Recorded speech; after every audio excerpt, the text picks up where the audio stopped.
अस्सलाम वालेकुम नाज़रीन, प्रोग्राम इनसाइट में आवां जो मेज़बान फयाज़ कुरैशी। नाज़रीन, हस्ब मामूल इनसाइट जे फॉर्मेट मूजिब जेके सूबे जे मुख़्तलिफ़ खातन में थींदड़ करप्शन आहे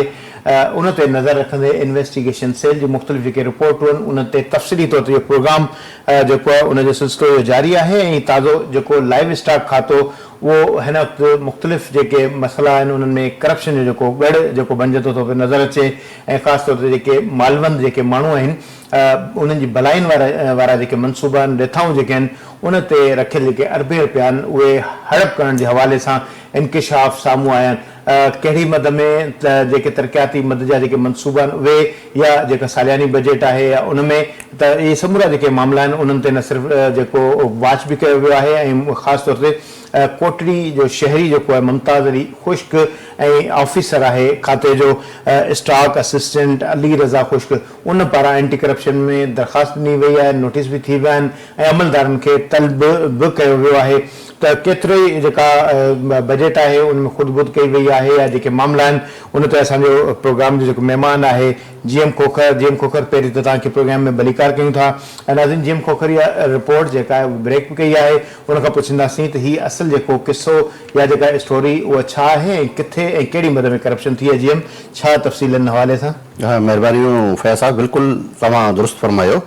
ईअं इन्वेस्टिगेशन सेल जेको लाइव स्टॉक ऐं फिशरीज़ डिपार्टमेंट आहिनि सिंध जा तमामु अहम डिपार्टमेंट आहिनि ऐं हीअ जेको डिपार्टमेंट आहे इन खे जेका ॿाहिरीं इमदाद जी मद में जेका परॾेही इमदाद आहे उन जी मद में अरबे रुपया जेका आहिनि इन खे मिलंदा आहिनि त जीअं सिंध जे ग़रीब मिसकिन मारूअण ऐं जेके मालवंद माण्हू आहिनि इन्हनि जी सार संभाल ऐं भलाई जा मनसूबा जीअं अची वञनि। फैज़ साहब, अॻ में असां हिकिड़ो ग़रीब मिसकिन औरतुनि जी जेके फलाही लाइ जेके उन कमज़ोर औरतूं हुयूं या जेके ॿार उन जा कमज़ोर थियनि पिया उन हवाले सां असीं हिकिड़ी रिपोर्ट बि पंहिंजे नाज़रीन खे इन्वेस्टिगेशन सेल में जेके रिपोर्ट करे चुका आहियूं ऐं उन्हनि में घटि मां घटि 35 अरब रुपए जी जेका आहे परॾेही कर्ज़ ते जेका आहे स्कीम हुई उन में करप्शन जी बि असां दास्तान पंहिंजे नाज़रीन खे ॿुधाए चुका आहियूं। हिन टाइम जेको असां अर्ज़ु कंदासीं त उहो जेका स्टोरी असांजो प्रोग्राम आहे इहो असांजी जेका स्टोरी हुई उहा इन जो मेन इहो हुयो त हीअ असांजे तरफ़ां या डिपार्टमेंट में तरह का इंक्वायरी न आहे। हीअ हिकिड़ो डिपार्टमेंट में आहे तव्हांजो स्टॉक असिस्टेंट अली रज़ा खुश्क हिन जो कोटड़ी में जॉइनिंग आहे 15 ग्रेड जो ऑफिसर आहे। इन हिकिड़ी शिकायत लिखी आहे। हिन खां अॻु में हिन काफ़ी शिकायतूं लिखी चुको आहे एंटी करप्शन ऐं बाला ऑफिसरनि खे, पर इन्हनि जी कुझु का बि इनखे को ॿुधो न वियो। इन खां पोइ हीअ हैदराबाद जा वकील हिन उहो मशहूरु वकील आहिनि मुमताज़ अली खुश्क ऐं उनखे बि असीं लाइन में वठंदासीं, पर इन खां अॻु में हिननि दरख़्वास्त जेका कई आहे उन दरख़्वास्त जो ज़िक्र कंदासीं जेको हिन ऑफिसर्स अली रज़ा खुश्क पारां एंटी करप्शन खे जेका लिखत में ॾिनी वई आहे उन में अरबे रुपयनि जी जेका आहे इल्ज़ाम जी करप्शन ऐं खज़ाने मां लुटमार जी शिकायत आहे। स्टॉक असिस्टेंट जेकॾहिं शिकायत करे थो त पोइ उहा घटि में घटि जाइज़ त हूंदी न। उन जेका जेको स्टॉक में शयूं मौजूदु हूंदियूं जेका बजट ख़र्च थिए थी ज़ाहिर जो ख़र्च जेको आहे उन बुनियाद ते उन कंप्लेन कई आहे। जी फैज़ साहब, बिल्कुलु ईअं ई आहे ऐं हीअ बिल्कुलु इन जा जेके इल्ज़ाम आहिनि उहे कूड़ा न आहिनि जेसि ताईं मूं इन्वेस्टिगेट कई आहे। शिकायत में खाते जा जेके अमलदार उते वेठल आहिनि डॉक्टर ज़ुल्फ़कार अली सियाल, डॉक्टर असगर अली मेमण, डॉक्टर अब्बास अली पीरज़ादो ते जेको वॾे पैमाने ते बदनवानी गैर क़ानूनी ख़रीदारी ऐं अवामी वसीलनि जो ग़लति इस्तेमालु नाला वरिता डॉक्टर ज़ुल्फ़कार अली सियाल साहब डिप्टी डायरेक्टर अरिड़हं ग्रेड या जी ऐं doctor Asghar Ali Memon additional director अरिड़हं ग्रेड रिटायर आहे उहा 8/8/2025 ते यानी गुज़िरियल महीननि में रिटायर थिया आहिनि। अब्बास अली पीरज़ादो साहब उहो बि स्टोर इंचार्ज आहे 17 ग्रेड नज़र हीअ थोरो स्क्रोल ते बि हलंदो हूंदो ऐं हीअ जेका कंप्लेन आहे जेका अली रज़ा खुश्क साहब जी जेका आहे उनजी सही सां आहे जेका ऐं उहा ॾिनल ई पहिरीं ॾेखारियो था जीअं हुनखे कंटिन्यू कयो छा इहो कंप्लेन फैज़ साहब कंप्लेन में दवाउनि जी गैर क़ानूनी ख़रीदारी में जेको लखे जेके दवाऊं मार्केट में अचनि पियूं उनजो विकिरो जूं शिकायतूं आहिनि। हीअ माली साल 2024-25 जो बग़ैर टेंडर जे 34 करोड़ 75 लख रुपयनि जूं जेका ख़रीद कयल दवाउनि मां लॻभॻि 18 करोड़ रुपयनि जो स्टॉक मार्केट में विकिरो करण जा इल्ज़ाम आहिनि। अहिड़ी तरह 2 ॾींहनि में 1 करोड़ 48 लख 80 हज़ार रुपया ज़मीनी बजट तौर ते कढी अवामी खज़ाने खे लुटण जो भी इल्ज़ाम आहे। फंडन जे ग़लत इस्तेमाल में ऑफिसरनि पंहिंजे जेके सफ़र गाॾियुनि लाइ रखियल जेके आहिनि पैसा उहे बि हड़प करे चुका आहिनि। इल्ज़ाम ही आहिनि त जुलाई 2025 में बजट जे ख़िलाफ़ वर्ज़ी कंदे 2,25,000 रुपया ऐं 1,37,000 रुपया कढाया विया। शिकायत में डिप्टी डायरेक्टर ज़ुल्फ़िकार सियाल जी ज़ाती इस्तेमाल हेठि सरकारी ट्विटर हॉक्स GSB 121 जो ज़िक्र पिणु कयो वियो आहे। अहिड़ी तरह जेका असल में फील्ड स्टाफ लाइ हुई, जॾहिं त retire officer doctor Asghar Ali Memon अॼु बि सरकारी जेका आहे बुलान केरी गाॾी आहे उहा रजिस्टर बि न आहे थियल। 2002 जी रजिस्टर आहे, उनजी प्लेट बि कोन वरिती वई, सरकारी गाॾी आहे। अहिड़ी तरह स्टोर इंचार्ज आहिनि डॉक्टर अब्बास पीरज़ादो ते इल्ज़ाम आहे त हुन दवाउनि जी स्टॉक रजिस्टर में जली दाख़िला कई। इहो हिते थोरो तव्हांखे इंटरप्ट कयां थो। ही टे जेके गाॾियूं आहिनि इन जे हवाले सां लिखियल त regarding the details of government vehicles of this office is have been submitted in prescribed pro pharma. ये गाॾियूं जेके इहे छा खपाए छॾियूं आहिनि, गायब थी वियूं आहिनि, छा थियो? भाई साहब, ही जेका AFR जेका गैर रजिस्टर्ड गाॾी आहे बुलान केरी, इहा 2012 में वरिती वई पर हे रजिस्टर न कई वई आहे। सरकारी गाॾी इहा हिन ऑफिसर वटि मौजूदु आहे, डॉक्टर असगर अली मेमण वटि, ऐं उहा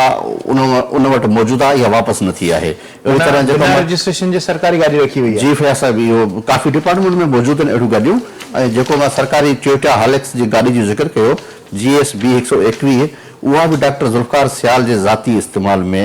इस्तेमाल थियण जा ही इल्ज़ाम उन जो ऑफिसर पियो खणे। हिन में डिटेल्स लिखियल आहे कंप्लेन जेका एप्लीकेशन में जी एप्लीकेशन जो ज़िक्र पिया कयूं। अहिड़ी तरह फैज़ साहब, ही आहे स्टोर इंचार्ज डॉक्टर अब्बास पीरज़ादो ते इल्ज़ाम आहे त हुन दवाउनि जी स्टॉक रजिस्टर जली दाख़िला कई, अमले खे हटाए ॿाहिरियां माण्हुनि खे गैरकानूनी तौर ते मुक़ररु कयो, जिन में हिकु खांगी शख़्स खे 25,000 रुपया पघार ते रखी कमु करायो वियो। अच्छा। अहिड़ी तरह retire additional director doctor Asghar Ali Memon ते इल्ज़ाम आहे त हुन पंहिंजे पुट जे नाले ते वॾो हिकिड़ो फार्म आहे 100 खां 20 मेहन लोरनि जो, उहो मोहम्मद शाह कॉलोनी में क़ाइमु कयो। अहिड़ी तरह 4,500 स्क्वायर फुट जो हिकिड़ो double store bungalow, 5,000 square foot जो तमीर हेठि प्लाट हासिल कयो आहे। शिकायत कंदड़ अली रज़ा खुश्क एंटी करप्शन जांचोरे में जेको आहे इहो मुतालबो कयो आहे त दवाउनि जी ख़रीदारी माला ख़र्चनि जो मुकमल ऑडिट कराए सरकारी गाॾियूं वापसि करायूं वञनि ऐं जाली रिकॉर्ड जी जांच थिए ऐं डॉक्टर असगर अली ऐं रिटायरमेंट वाजिबात रोकी वञे, संदसि मिल्कियतुनि जी बि जांच कई वञे। हिकिड़ो जेको नंढो ऑफिसर 15 ग्रेड जो, उहो 17, 18, 19 ग्रेड जा जेके अमलदार उन्हनि जे मथां चार्ज शीट तो कॾे कानूनी तौर ते उनजी पोज़ीशन सम्झो था त दुरुस्त थी सघे थी, ऐं अगरि हिकिड़ो एंटी करप्शन में जेकॾहिं दरख़्वास्त ॾिए त उहा उनखे मंज़ूर कयो वियो आहे। जी फैज़ साहब, ही हैदराबाद एंटी करप्शन कोर्ट आहे, उते ही वई आहे ऐं उहे कोर्ट इन्हनि खे ॿुधण जो करार ॾींदे ईंदड़ 1 तारीख़ जेके इल्ज़ामनि हेठि ऑफिसर आहिनि उन्हनि खे घुरायो वियो आहे, उनजा बयान रिकॉर्ड थींदा, उन खां पोइ वरी ही केस बाक़ाइदे सां हलंदो। यानी तलब कयो वियो आहे ऐं उन्हनि खां जांच कई वेंदी। जी फैज़ साहब, सम्झो था त उहे ऑफिसर जेके आहिनि उहे एंटी करप्शन कोर्ट जे आॾो पेश थींदा? हाँ जी फैज़ साहब, ऑफिसर जेको रिटायर आहे असगर अली मेमण, इन सां मुंहिंजी ॻाल्हि ॿोल थी। अच्छा। हिन जो चवणु आहे त बिल्कुलु इहे जेके इल्ज़ाम मुंहिंजे मथां मढ़िया विया आहिनि, इहे लीगल नोटिस मूंखे अॻु में केतिरा मिली चुका आहिनि। उहो ॾाढो बुर्दबारी सां ॻाल्हाए पियो ऐं मूंखे महसूसु पियो थिए त हिन खे कुझु थियण वारो ई कोन्हे, ऐं हिन जो चवणो हो त ही जेके इल्ज़ाम आहिनि मां रिटायर थी चुको आहियां ऐं अली रज़ा जेको दरख़्वास्त ॾिनी आहे इन सां मुंहिंजी ॻाल्हि ॿोल थी आहे। हिन जो चवणु आहे त हू रिटायर थी करे गुज़िरियल 7-8 महीननि खां ऑफिस में अचे थो, प्राइवेट माण्हुनि खां कमु कराए थो ऐं ही हैदराबाद ऑफिस में जेको वाली बणियल आहे उन ऑफिस जो ऐं उतां कमु कराए थो। इहो ई सुवाल मां इन खां ई डॉक्टर असगर मेमण खां कयो त हुन चयो त मां ऑफिस में ईंदो आहियां ऐं वेही उते दोस्तनि सां चांहि पाणी वग़ैरह पीअंदो आहियां, बाक़ी अहिड़ी हिकु ॻाल्हि कान्हे। अच्छा, माना ख़ैर ज़ाहिर हिकिड़ो मुलाज़िम आहे, खाते जो पंहिंजे ऑफिस में अची सघे थो, उनखे मना नथो करे सघे, पर इहो जेको इल्ज़ाम आहे त ख़ानगी माण्हुनि खां कमु करायो वञे थो, त इहे ख़ानगी माण्हुनि खां कहिड़ा कमु कराईंदो हूंदो? ज़ाहिर उहो ऑफिशियल जेको मैटर आहे उन ते सिग्नेचर, ऑफिशियल स्टाफ जेको थी सघे थो उहो करे सघे थो, वर्क जेकॾहिं को कंपोज़िंग या अहिड़े क़िस्म जो जेको कंहिंखां कमु कराइजे त छा उहे सरकारी मुलाज़िम अवेलेबल न आहिनि जो डॉक्टर साहिबु जेको ॿाहिरां माण्हू घुराए उहो कमु करे थो? ऐं हाणे जॾहिं रिटायर थी वियो आहे त पोइ हिन वक़्तु बि पोज़ीशन इहा आहे छा वाक़ई उहो कमु कराए थो ऑफिस में? भाई फैज़ साहब, ही सिर्फ़ु नंढो मुलाज़िम आहे। तव्हांखे यादि हूंदो त पब्लिक अकाउंट्स कमेटी में हिकिड़ो सेक्रेटरी हो अब्बासी साहब, मां नालो पूरो कोन थो वठां,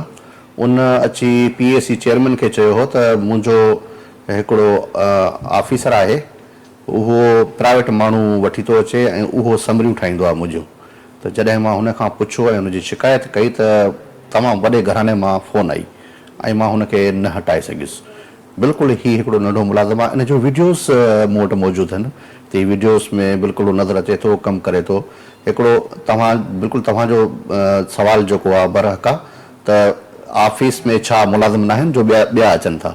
इहो ई सवाल थो पैदा थिए त ही ॿाहिरियां माण्हू छो था अचनि। ॿाहिरां माण्हू इन जे करे अचनि था त हिकिड़ो सिस्टम हूंदो आहे जंहिंखे हलाइण लाइ हू प्राइवेट माण्हू पंहिंजा ज़ाती खणी ईंदा आहिनि, फाइनल ठाहिण लाइ, प्रोग्राम ठाहिण लाइ, जेके बि स्कीमुनि जूं जेके कमकार हूंदा आहिनि उनखे राज़ में रखण लाइ पंहिंजा माण्हू खणी ईंदा आहिनि। सरकार जो मुलाज़िम सरकार जे ज़ाहिर जेको ज़िम्मेवारी आहे उन ते हू बाउंड बि हूंदो आहे ऐं उन ते एतमाद बि करे सघिजे थो। पर ख़ानगी माण्हू जेकॾहिं अचनि था, इहो अंग अखर आहे त केतिरा ख़ानगी मुलाज़िम जेके आहिनि उहे ॿाहिरां अचनि था, ज़ाहिर उहे ईंदा त उहे पैसा बि वठंदा ऐं छा उहो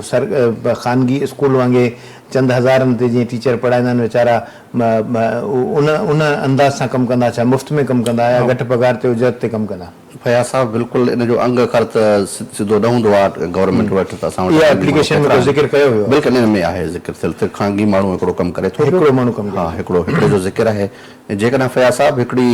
इन में लाइव स्टॉक ऐं इन में असां इन खां हटी करे अगरि ॻाल्हि कंदासीं त वर्क्स एंड सर्विस डिपार्टमेंट में असां हिकिड़ो मूं स्टोरी ते कमु पे कयो ऐं काफ़ी उहो अनकरीबी मां उनखे इन्वेस्टिगेशन सेल में उनखे खणी ईंदासीं। त हिकिड़ो मनसूबो आहे, उहो 7-8 सालनि खां हले पियो ऐं उन मनसूबे जो नालो बि चेंज कयो वियो आहे। 97 किलोमीटर हैदराबाद बदीन रोड, तव्हां ज़िक्र कयो हूंदासीं त असां मुलाक़ात बि थी वई। उनजो स्टाफ अॼु बि मौजूदु आहे ऐं पघारूं खणे थो, हालांकि को सिस्टम को स्टाफ मौजूदु न आहे।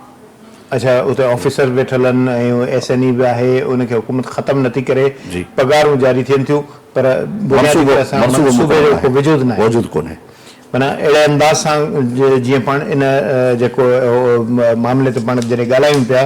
त हीउ जेको 8 महीननि खां वठी ख़ानगी माण्हू अची कमु करे थो ऐं रिटायर माण्हू अगरि जेकॾहिं वेही उते कमु करे थो त उन मां इहे जेके ख़दशा जेके उथनि था त इन मक़सदु इहो त अली रज़ा साहिब जा जेके ख़दशा जेके आहिनि उहो माना उन जी जेका ज़िम्मेवारी खे उनखे मिसयूज़ कंदा हूंदा। जी बिल्कुलु फयाज़ साहिब, इहो मामिलो जॾहिं एंटी करप्शन में अची वियो आहे त लाज़िमी आहे उते ईंदो त वरी अञा वधीक मामला बि जेके हिन साम्हूं ईंदा त छा अञा उते थिए पियो, उनजी तस्दीक थींदी, उन अमल खे हतमी शिकल ॾिनी वेंदी, पोइ जेका अदालत कार्रवाई थींदी कहिड़ी थी थिए उहो त वरी ईंदड़ वक़्तु ई ॿुधाईंदो त छा पियो थिए। अच्छा, कंप्लेनर जेको अली रज़ा ख़ुश्क साहिबु आहे उन सां तव्हां राब्तो कयो? नाज़रीन, असां अली रज़ा साहिब खे बि कोशिशि कंदासीं प्रोग्राम में शामिलु कयूं, उन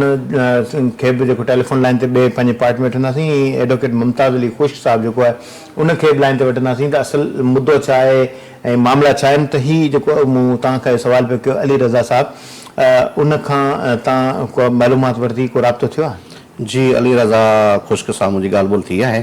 ऐं नेटवर्क जे करे शायदि उहो असां सां राब्ते में न पियो अचे, हालांकि तस्दीक उन्हनि कई हुई त आउं प्रोग्राम में ॻाल्हाइणु चाहियां थो, उन दिलचस्पी ॾेखारी हुई। ज़ाहिर कंप्लेनर आहे त उनखे साम्हूं अचणु खपे, असां चाहींदासीं त हुननि जो ओपिनियन जेको अचणु खपे। इहो उसूल बि इहो ई आहे त कानून मूजिबि जेको कंप्लेनर आहे या जेको दाह करे थो त उनखे घटि में घटि असां शामिल था कयूं। नाज़रीन, असां ॿिए पार्ट में ॿिन्हिनि शख़्सियतुनि खे शामिल बि कंदासीं ऐं अली रज़ा साहिब जो जेको मौक़ुफ़ आहे, हिकिड़ो असिस्टेंट आहे, स्टॉक असिस्टेंट, उहो 15 ग्रेड जो उहो मुलाज़िम बि आहे, बावजूदि उनजे ज़ाहिर उनखे इहो अहसासु हूंदो त मुंहिंजी नौकिरी बि दाव ते लॻी सघे थी, उन लाइ मुश्किल मरहला बि थी सघनि था, उनखे रुकावटूं जेके उहे साम्हूं अची सघनि थियूं, त हू उन्हनि इन ॻाल्हि जो इदराक बि कयो आहे। जीएम साहिब हिन हवाले सां ॻाल्हि ॿोल कई। जीअं पाण ब्रेक वठी मोटी अचूं ऐं पोइ कोशिशि कयूं था प्रोग्राम शुरू करे उन्हनि खे लाइन ते वठूं था। नाज़रीन, इनसाइट में ब्रेक जो टाइम थियो, ब्रेक तां मोटी था अचूं ऐं जेका ॻाल्हि ॿोल कई आहे उनखे कंटिन्यू कंदासीं।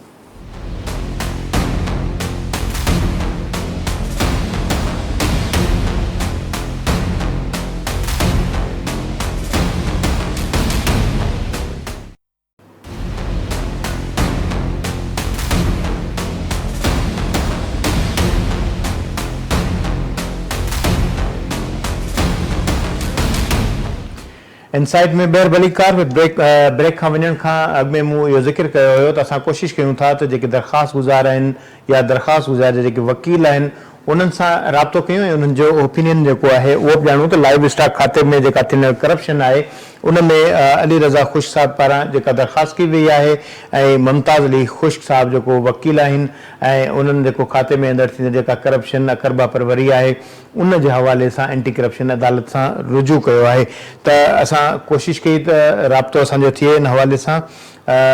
अली रज़ा ख़ुश साहब उन्हनि उहे शायदि मुंहिंजे ख़्याल में जीअं अस्पताल में आहिनि जी फैसा वो इमरजेंसी में हुया हा हुन मैसेज कयो असांखे त मूं अली रज़ा साहब मैसेज कयो आहे ऐं पंहिंजी टीम खे चवंदुसि अली रज़ा साहब जेको मैसेज कयो आहे उहो हलायो वञे जीअं उहो साम्हूं अचे त उहो छा था हिन हवाले सां मौक़िफ़ रखनि त इहो ऑडियो सदन जेको आहे उहो हलायो वञे जीअं त हर माली साल जे एंड में लाइव स्टॉक डिपार्टमेंट स्पेशल जेको असांजो विंग आहे लाइव स्टॉक एनिमल हस्बेंड्री उन जे लाइ आरी ऐं सप्लीमेंट्री बजट जे नाले ते अमाउंट वरिती पई वञे फाइनेंस खां उहा मंज़ूर कराई पई वञे जेका ॿिनि खां 3 ॾींहंनि में ख़र्च कई थी वञे जंहिंमें मुख़्तलिफ़ हेडनि में उहा ख़र्च थिए थी पंहिंजो टीह में ख़र्च थिए थी पेट्रोल में ख़र्च थिए थी उन खां अलावा जेका वॾी अमाउंट आहे उन जी मेडिसिन वैक्सीन परचेज़ में ख़र्च थिए थी जेका 1.5 खां 2 करोड़ ऐं 2.5 करोड़ ताईं बि आहे सो हींअर रिसेंटली मूं पंहिंजो एंटी करप्शन जामशोरे में पहिरियों deputy director livestock doctor Zulfiqar Ali Sial additional director doctor Asghar Memon ऐं डॉक्टर अब्बास अली पीरज़ादो जे अगेंस्ट एंटी करप्शन जामशोरो वटि मूं सर्कल ऑफिसर खे ऐं प्लस डिप्टी डायरेक्टर खे अहिड़ी कंप्लेंट रिटन जी सूरत में मां हुते सबमिट कराई उन खां पोइ जॾहिं हुते को लाइ अमल न थियो त मूं जेको आहे सो Hyderabad anti corruption Hyderabad court में थ्रू आउट पंहिंजे लायर जे मुमताज़ ख़ुश साहब ॾे मां ही डायरेक्ट कंप्लेंट फाइल कई आहे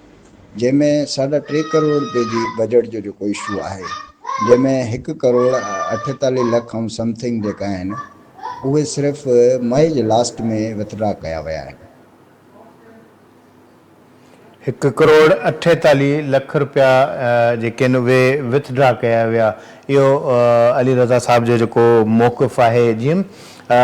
शायदि अलाह साईं सभिनी खे सिहत ते को ज़ाहिर मजबूरी अस्पताल में आहिनि अली रज़ा साहब ऐं उन्हनि इहो पंहिंजो मौक़िफ़ ॾिनो आहे ऐं ज़ाहिर उहो मौक़िफ़ इहो वाज़े कयो आहे तव्हांजे नाले सां ई त जीअं खोखर साहिब सिंध टीवी न्यूज़ जे लाइ उन्हनि जेको इहो मौक़िफ़ ॾिनो आहे असां कोशिशि कयूं था मुमताज़ अली ख़ुश साहब सां जेको राब्तो कयूं त इहो हिकिड़ो ऑफिसर जेको ज़ाहिर पंहिंजे इदारे जे हवाले सां ज़िक्र करे थो त 3.5 करोड़ रुपया जेका बजट आहे उन मां हिक ई वक़्त में 1 करोड़ 48 लख रुपया विथड्रा कया विया ऐं हुन पंहिंजे 3 ऑफिसरनि जिन में ज़िक्र बि आहे जेका दरख़्वास्त ॾिनी अली असगर साहब आहिनि ज़ुल्फ़कार अली सियाल साहब आहिनि ऐं टियों पीज़ादो साहब आहिनि टिनी जे ख़िलाफ़ जेका दरख़्वास्त एंटी करप्शन में ऐं वॾी रक़म जेका आहे उहा उन में ज़िक्र कनि था त दवाउनि जी मद में जेको अली रज़ा साहब ज़िक्र करे पियो माली साल 2024-25 में रुगो दवाउनि ऐं वैक्सीन जी ख़रीदारी में 4 करोड़ 67 लख 52 हज़ार रुपया जेके आहिनि उहे जेके ख़र्च थिया आहिनि इन्हनि जी जेका रिवाइज़ बजट हुई उन मां 1 करोड़ 39 लख रुपया गाइब थियण जो जेको आहे ज़िक्र कयो वियो आहे ऐं बग़ैर टेंडरनि जे 34 करोड़ 75 लख जो बि उन ज़िक्र कयो बिल्कुलु उन दरख़्वास्त में शिकायत में इहो मौजूदु आहे यानी हीअ एॾी वॾी जेका रक़म आहे उन में उन जा ज़ाहिर जेके कढिया विया आहिनि त उन डॉक्यूमेंट्स खे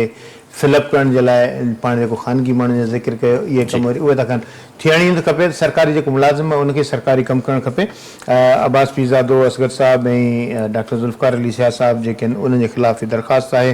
ऐं असां राब्ते जी कोशिशि में लॻा पिया आहियूं मुमताज़ साहब सां बि राब्तो थिए त उन्हनि जो बि ओपिनियन शामिलु कयूं त हीअ जेका दरख़्वास्त जेका उहो अली रज़ा साहब जी आहे उहा असिस्टेंट आहिनि स्टॉक असिस्टेंट उन्हनि जी जेका दरख़्वास्त उन्हनि जेका एंटी करप्शन सां रुजू कयो आहे हिकिड़ो त बहादुरी खे सलाम करणु खपे जेकॾहिं को ऑफिस जो अमलदार पंहिंजी नौकिरी खे दाह ते लॻाए करे एंटी करप्शन में वञे ऐं वरी पंहिंजो मौक़िफ़ ॾिए थो त ज़ाहिर हिकिड़ो सरकारी जेको मामिलो आहे उनखे बचाइण जे हवाले सां जसब ॾेई सघे थो ॿिए पासे वरी ज़हन में ख़लिश बि थींदी किथे ईअं त न आहे माल ते जहिड़ो त न आहे पैसा बि इनखे जस हुजे अहिड़ो ऑफिसर तमामु घटि आहिनि जेके साम्हूं अचनि था पंहिंजी हक़नि जे लाइ जिथे लुटमार हुजे उते अहिड़ी आवाज़ उथारनि ख़ासि तौर ते तव्हां इदारे में रही करे त इहो हिकिड़ो जी वॾो मुमताज़ अली तव्हांखे इंटरप्ट कयां थो सॉरी जी, बिल्कुलु, मुमताज़ एडवोकेट। साहब लाइन ते मुमताज़ साहब अस्सलाम वालेकुम मुमताज़ अली खुश साहब तव्हां ताईं मुंहिंजो आवाज़ पे अचे थो मुमताज़ साहब अचे थो सर साईं सिंध टीवी खे टाइम ॾियण जी महिरबानी एडवोकेट मुमताज़ साहब ही अली रज़ा खुश साहब जी एप्लीकेशन हुई असां कोशिशि कई त उन्हनि सां बि राब्तो थिए पर उहे शायदि अस्पताल में हुजण जे करे फोन अटेंड न पिया कनि पर उन्हनि पंहिंजो मौक़ुफ़ ॾिनो आहे उन में ज़िक्र बि कयो आहे त 3.5 करोड़ जी जेका बजट आहे उन मां 1 करोड़ 48 लख रुपया विदड्रा कया विया हिक ई वक़्त में ऐं ज़्यादातर जेका बजट आहे उहा दवाउनि जे मद में ख़र्च कई थी वञे मुख़्तलिफ़ हेड्स जेके आहिनि उन्हनि ते ख़र्च कई थी वञे पहिरीं ॻाल्हि त सवाल क्लिक इहो थो करे त अली रज़ा साहब पंहिंजी नौकिरी दाव ते लॻाए करे एंटी करप्शन में दरख़्वास्त ॾिनी आहे ऐं पंहिंजो मौक़ुफ़ बि ॾिनो आहे सम्झो था त या इनखे जुरत चइजे बहादुरी चइजे या बेवकूफ़ी चइजे जो हुननि पंहिंजी नौकिरी दाव ते लॻाई आहे सर हाणे मसइलो इहो आहे त जेकॾहिं करप्शन थिए थी ऐं उन्हनि खे फैसिलिटेट न कयो थो वञे जेका उन्हनि जी कानूनी हिकिड़ी जेका सामान पोस्ट आहे जेको हुननि खे ड्यूटी सरअंजाम ॾियनि था उहो असिस्टेंट जेको आहे सो हिन में लाइव स्टॉक में जेको आहे हिननि जो जेको कमु आहे उहो आहे दवाऊं जेके मालवंद माण्हू आहिनि उन्हनि खे दवाऊं फ़राहम करणु ऐं उते जेको आहे पंहिंजो फैसिलिटेट करणु ऐं गाॾी जेका हूंदी आहे सरकारी हिननि खे मिलियल उन खे जेको आहे इस्तेमालु कंदे जानवरनि जो इलाजु करणु हाणे हिते जेको करप्शन आई आहे जेका कंप्लेन थी आहे असां उन जे बिहाफ ते दाख़िल कई आहे एंटी करप्शन कोर्ट में त उन में जेके सप्लीमेंट्री बिल जेको आहे हिननि कयो आहे उन में आरी सप्लीमेंट्री बिल बजट जेका हिननि कई आहे 1 करोड़ 48 लख 82,000 रुपए जी हाणे उहा जेका आहे बजट जेका थी आहे इन जो को बि टेंडर वग़ैरह न आहे सही हालांकि हलो सर आवाज़ अचे थो सर जी बिल्कुलु हेलो जी आवाज़ अचे थो ममता साहब जी हिनमें जेको आहे हिननि विदाउट टेंडर जेको आहे सो माना इहो बजट जेका आहे असां यूज़ कई आहे हाणे दवाउनि जी मद में जेको आहे सो माना हीअ जेका परचेज थी आहे इहे इन्हनि छा कयो आहे जो ही सिपरा जेको आहे हिननि जे रूल्स जे बि ख़िलाफ़ वर्ज़ी आहे एडवर्टाइज़मेंट कंहिं बि अख़बार में ही बाउंड आहिनि ड्यूटी बाउंड आहिनि त हिननि जो टेंडर थियण जे लाइ घटि मां घटि 3 अख़बारुनि में सिंधी हुजे उर्दू हुजे इंग्लिश हुजे उन में हिननि खे जेका पब्लिकेशन ॾियणी आहे उहा पब्लिकेशन न थी आहे ऐं जेको आहे कमेटी जेका थी आहे उहा बि जेको आहे माना हिननि खां नोटिफाई न कराई आहे हाणे हिननि जेका मिसयूज़ कई आहे प्राइवेट जॻहियुनि ते जेको आहे हिननि खपायूं आहिनि जेके दवाऊं उन्हनि ते जेको आहे हाणे हिन जी मेन जेको पर्पज़ हुयो हिन जो हुयो त हिन दवाऊं घुरियूं जेका शिकायत अचे भई असिस्टेंट माना स्टॉक असिस्टेंट जे हवाले सां त बाबा मूंखे तव्हां के मालवंद माण्हुनि खे हिनखे एरिया जेका पंहिंजी कोटड़ी जी जेका मिलियल हुई उन में जेको आहे माण्हुनि जी शिकायत पिए थी त साईं असांखे हिन में जेको आहे जानवरनि खे दवा जो हिसाब किताब जेको बीमारी जो मसइलो आहे त हाणे हे जेकॾहिं घुरे पियो पंहिंजो हिननि जो जेको आहे पंहिंजो ज़ुल्फ़कार पंहिंजो सियाल साहब आहे डिप्टी डायरेक्टर आहे लाइव स्टॉक जो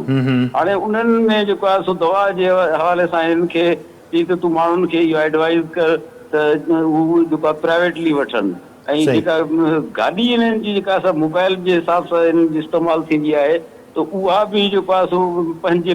पर्सनल यूज़ में हाणे ऐं उन जे लाइ चइबो आहे इहा बि सहूलियत तोखे जेका आहे असां माना कान मिलंदी ऐं इन जो बि कन्वेंस जो बि जेको मसइलो आहे उहो पंहिंजो पाण हल कर अच्छा ममता साहब हिन ही जेका तव्हांजी जेका एप्लीकेशन आहे उन में 3 अहम नुक़्ता आहिनि हिकिड़ो दवाउनि जी ख़रीदारी ऐं जेका उन ते जेका रक़म इस्तेमालु थिए थी ॿियूं जेके 3 गाॾियूं आहिनि उन्हनि जो जेको मिसयूज़ जेको आहे उहो इस्तेमालु थिए थो ऐं टियों डॉक्टर असगर साहब जेके आहिनि उहे रिटायर थी विया आहिनि बावजूदि ख़ानगी माण्हू वठी अची ऑफिस में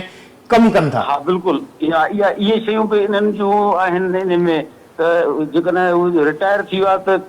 एज़ पर लॉ जेको आहे उनखे गाॾी जेको आहे सो माना नाहे यूज़ करणी हू बि जेको आहे सो गवर्नमेंट एम्प्लॉई जेको बि हूंदो उहो ड्यूटी जे टाइम ते जेका हुनजी ऑफिशियल ड्यूटी आहे ऑफिशियल ड्यूटी खां सवाइ उहा गाॾी यूज़ कोन कंदो पर ही पंहिंजी जेको आहे पर्सनल गाॾियूं जेको आहे माना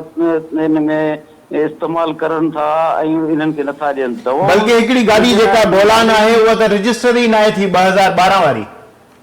न सर, इन्हनि जा रजिस्टर जेका न थियल बि आहिनि त उहे वरी जेको आहे गाॾियूं हिननि जे हिन में पंहिंजे यूज़ में आहिनि न बिल्कुलु। 2017 वारी आहे बल्कि।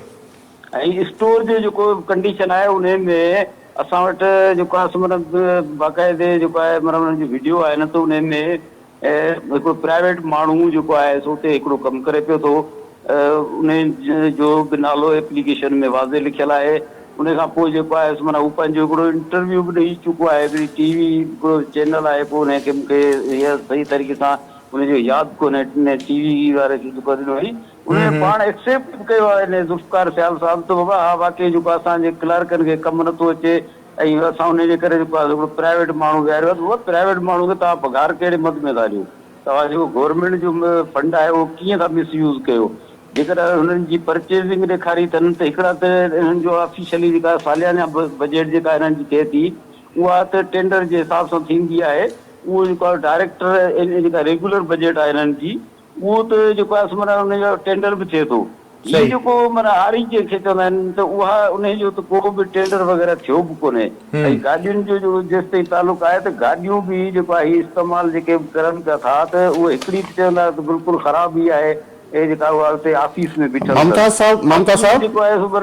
ममता साहब हिकिड़ो जीएम साहब तव्हां खां सवाल कंदा। जीएम साहब बि असां गॾु प्रोग्राम में मौजूद आहिनि। जीएम खोखर साहब। जी जी जी जी ममता साहब, डॉक्टर असगर सां मुंहिंजी ॻाल्हि ॿोल थी आहे। उन तरदीद कई आहे इन पूरे इल्ज़ामनि जी। हिन चयो त अहिड़ा इल्ज़ाम मुंहिंजे मथां अॻु में बि लॻा आहिनि ऐं हीउ इल्ज़ाम मुंहिंजे मथां कूड़ो आहे जेको मूंखे नोटिस थियो आहे ऐं अहिड़ा नोटिस मूंखे अलाए केतिरा ई मिलंदा रहनि था। इहा ॻाल्हि हिते ॿी इहा त हीअ जेके तव्हां कोर्ट में विया आहियो एंटी करप्शन में, उन एंटी करप्शन में ॿुधणी कॾहिं या कंहिंखे कंहिंखे नोटिस थिया आहिनि? एंटी करप्शन में पहिरें मरहलो जेको हूंदो आहे उहो जेका कंप्लेन हूंदी आहे उहा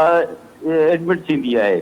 उहो उन में जेको आहे एंटी करप्शन जे जज साहिब वटि जेको आहे सो उन जी जेको आहे माना हेयरिंग थी। उन खां पोइ हाणे हिन जी स्टेटमेंट रिकॉर्ड थींदी अली रज़ा जी। स्टेटमेंट रिकॉर्ड थियण खां पोइ फर्दर इंक्वायरी जे लाइ जेको आहे जज साहिब जेकर उन ते कागनीज़ेंस वठनि था ऐं उहो महसूसु कनि था, सम्झनि था हिन जे डॉक्यूमेंट्री खे, हुनजी एविडेंस खे, त पोइ जेको आहे एंटी करप्शन उन जी इंक्वायरी कंदी प्रॉपर तरीक़े सां। नोटिस एंटी करप्शन वारनि खे उन सूरत में पोइ जारी थींदा। सही। अच्छा ममता साहब हिकिड़ो आख़िरी सवाल वठूं छो त प्रोग्राम जो वक़्तु घटि पियो थिए। ही जेका ज़ाहिर तव्हां पंहिंजे एंटी करप्शन कोर्ट में जेका एप्लीकेशन कई आहे या डिपार्टमेंट में, त सम्झो था त उन मां तव्हां सम्झो था त को नतीजो निकिरंदो, को पॉज़िटिविटी थींदी, जेका करप्शन थिए थी उनजी रोकथाम थींदी? बिल्कुलु। ही डायरेक्ट कंप्लेन जेका थींदी आहे उहा जेका बि मिसयूज़ फंड कया आहिनि इन जी बाक़ाइदे जेको आहे इन्वेस्टिगेशन जेका इंक्वायरी एंटी करप्शन जेको आहे माना एंटी करप्शन कंदी। उन में बाक़ाइदे हिननि खां इहे सभु शयूं वरितियूं वेंदियूं जंहिंमें जेको आहे माना हिनखे जेको आहे रेगुलर जेको आहे पब्लिकेशन अख़बार में करणी हुई। उन खां पोइ जेको आहे माना हर तरीक़े जी इंक्वायरी थींदी ऐं असां हिन मां पूरी उमेद आहियूं कोर्ट ऑनरेबल कोर्ट जेका आहे उहो जेको आहे माना हिनखे हिननि जी इंक्वायरी अगरि जेकर उणी बि हूंदी आहे त इंक्वायरी जो टाइम पीरियड हिकिड़ो ॾींदा आहिनि। उन में बाक़ाइदे प्रॉपर इंक्वायरी थींदी आहे जंहिंमें हुननि जी पूरी रिक्वायरमेंट जा डॉक्यूमेंट जेके बि आहिनि उहे सभई जेको आहे ईंदा। हर कंहिंजो मौक़िफ़ ईंदो, उन ते जज साहिब डिसाइड कंदो ऐं जे हिननि जी जे महिल साबित इहे सभु शयूं थी वियूं त हिननि खे जेको आहे माना बाक़ाइदे हिन ते जेको आहे माना एक्शन खजंदो। ठीकु आहे जेके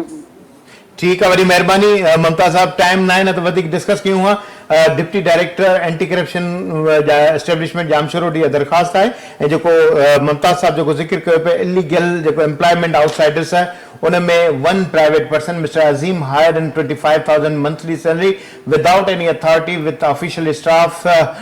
sideline and many staff including lady staff on wise system